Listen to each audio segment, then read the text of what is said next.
What's happening, YouTube? Welcome back. So today I'm not camping, I'm actually just having a little test run of the new camera. So I bought the DJI Osmo Action Pro 5 and obviously I'm not affiliated to it at all. I bought the camera with my own dosh, just the same as my last camera, the GoPro Hero 12 Black, and again bought that with my own money. So just having a little bit of a test run with it to see what the differences are and if it was a good purchase or not. So I've come out to the summit, or the summit road of Corny Fell. Car's just behind me there somewhere, and look at that view. Damn. Oh, soggy. So yeah, during this video I'm just going to change the settings slightly a couple of times. So I'm in the Rocksteady ultra wide at the minute, and I do believe you might be getting some like warping on either side of the screen. So yeah, this is the ultra wide and Rocksteady, so the camera shouldn't be bouncing about as much as it actually is, or the video shouldn't be bouncing about as much as the camera is, should I say. Put the settings on the screen so you can see what it is, and then if you wouldn't mind putting in the comments and saying which of the settings that you prefer, which ones you think work best, and then that'll be sort of whatever the general consensus is, that'll be the settings that I go for. So I'll change you up now into the next lot of settings. Wow, I fell over there. So you'll have to also, I mean, I'll see it for myself when I'm editing it, but let me know what you think of the audio. This is just the standard camera audio, and then I've got like a foam wind slayer on, like, around the camera. So I'll take a picture of that and put it in, or I'll put a link up if you like the audio or whatever. They're only cheap on Amazon, about £6. So if it works, well worth it. That's all I used to use on the GoPro, so I think it did alright. But looking at some of the videos that I've seen in the comparisons between this camera and the next GoPro up from mine, the audio seems to be sort of a little bit more soft on this than it does on the GoPro, a little bit more natural. I have actually just bought the DJI mini mic that's coming tomorrow, hopefully, with Amazon, and then I'll be giving that a test run on some camps and stuff. Me and the family are away up Scotland next week, so me and Byron's going as well with his missus, and we've got booked in one night to get out and do a bit of a camp. We're going to head to an island that was spied out and try and get hammocking on there, but it's all weather permitting. There'll be a lot of swimming and stuff though, so we'll be able to test the underwater capabilities of this. And I'll take the GoPro as well for some comparison and go from there. So this setting I'll put on the screen now, and you can let me know what you think of this one.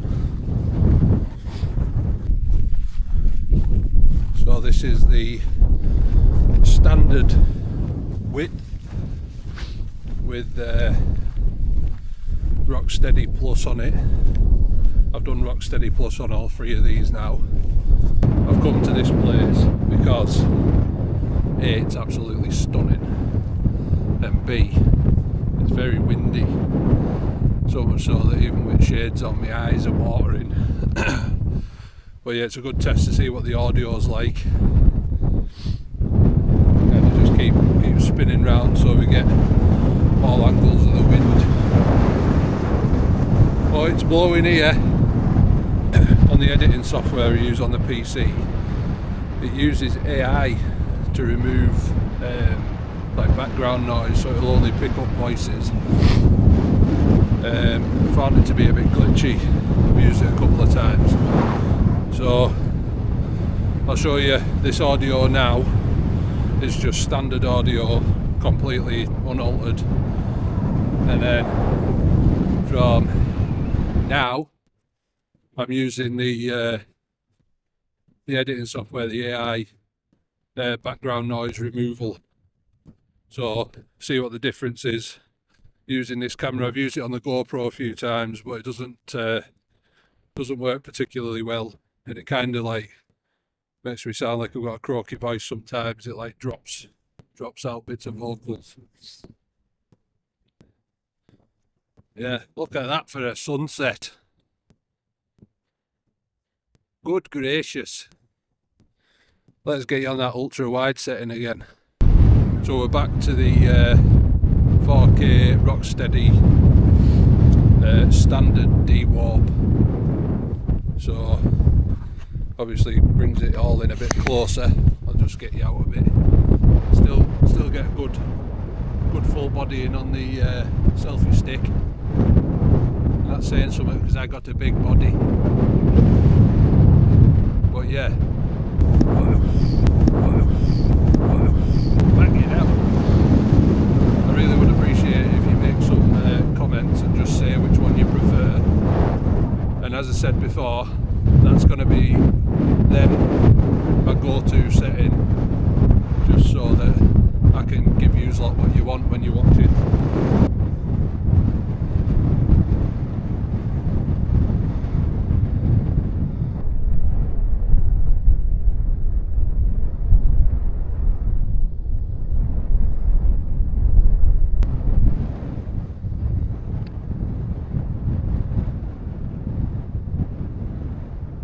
This is the 4K 48 frames per second Rocksteady, but not the Rocksteady Plus, so you get a little bit of wider angle, and then it's the ultra wide.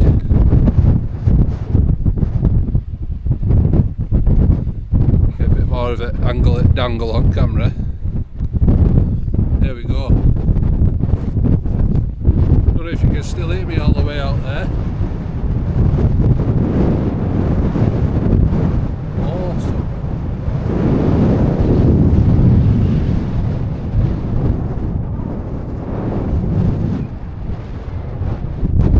So what I do like about this camera so far is the mount for it is so much easier than the GoPro. So with the GoPro you've got to undo the little twizzly thing. You don't have to do that on this. It's got you just literally unclip and then it's like magneted on. So if you get a few of the mounts, I bought the Adventure Pro version, so it came with a 1.7 metre, I think it was 1.7 metre selfie stick, the 3 battery power bank, and then the 2 of the magnet clips for mounting it on whatever you want, either your selfie stick or on the tripod or whatever. So because I've got 2 of them, it'll be easy to transition between them both rather than faffing about. Saves time, makes more time for drinking beer, I reckon so anyway. On the settings, a little bit finicky, but I have been using the GoPro now for the best part of 18 months, and to be honest, I've really got used to them settings. I just do that in my sleep, but I've only had this camera for 24 hours and I'm already getting used to it. It's pretty simple when you've played with it for a little bit. So yeah, I do like it, and if it produces as good or better videos than the GoPro, which I believe it will, definitely in low light, it's the sensor or whatever it is for low light filming is a hell of a lot better But this really is just for me to gauge what you guys think of what the best setting is. So I'll change it back so we've got some different settings again. So we're just on rock steady wide now, still in 4K, 48 frames per second. And I'm going to walk back down this somewhat steep little hill in my trainers, which are absolutely not walking trainers, and the ground's a bit damp, so I could be going on the old jacksy here. That's not too bad, we've got the grip. Famous last words. Oh, look at that sun, where's it gone? Beautiful. Awesome.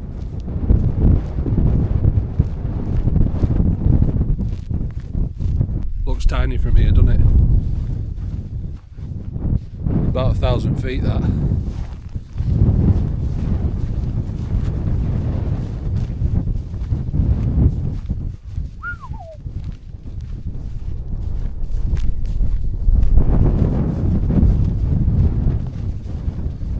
So I'll give you a little sneak peek into what we're doing next week.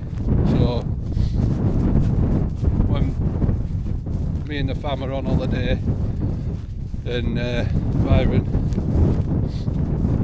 we're chucking in our diving kit, and hopefully going to be catching tea, but not with fishing rods. There's your sneak peek, that's all I'm saying. You'll have to tune in for that one. I've done it before up there and it's epic.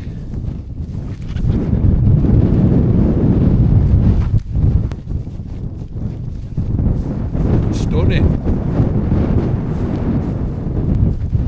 Just the last setting, or the last setting change, you've seen it already. I'm just going to put you on its widest setting and just on the standard rock steady, see what difference that makes, just while I walk the last 150-200 metres to the car. There we go. So got the full selfie stick in there. I don't know if you can see it or not.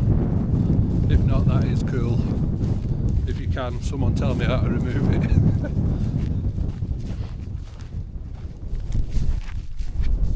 Mint. So it has got horizon lock on it as well, where it keeps the horizon steady and level. I think you can only do that in the standard, like the standard wide mode. But yeah, just doing this video, literally all the settings and that seem really intuitive and a decent bit of kit. So if you watch my videos usually, you'll have been watching it with me videoing on the GoPro Hero 12 Black, and this is the Osmo Action 5 Pro. So if you could do, as I said, drop us a comment, see which version of this camera that you think is going to be best for my channel. But if you like this sort of video and wild camping videos, soon to be diving for your dinner videos, please consider liking and subscribing, and I will catch you at the next one. To that, oh, I can't bloody reach it. Shop.